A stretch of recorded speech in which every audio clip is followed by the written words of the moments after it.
आज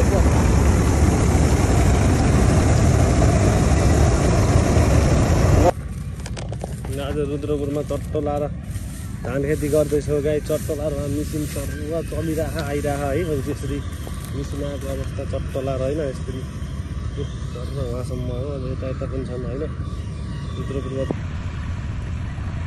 घाँटी थिएन कि पोकेको। हेलो मामा, आज कता हो? आज रुद्रपुरमा होइन। अब धान स्याहार्न आएको। अब पहिला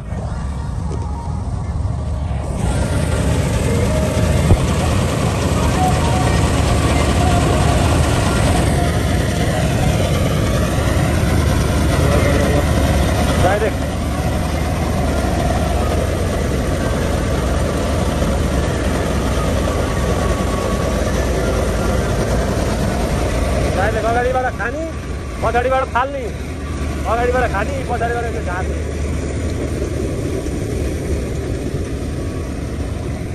अब एक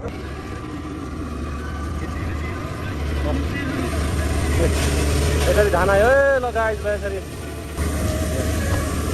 पहिला अब थ्रेसर लाउँदा अब हातले काट्नु पर्छ। अहिले डाइरेक्ट मेसिनले सरर भइदिन्छ। अब टेन्सनै छैन। अब डाइरेक्ट अब दाना सरर अब यो लाने डाइरेक्ट मिलमा पिसाउने खाने सिधै आनन्द। गाई अब यसरी अब धान जाने घर सर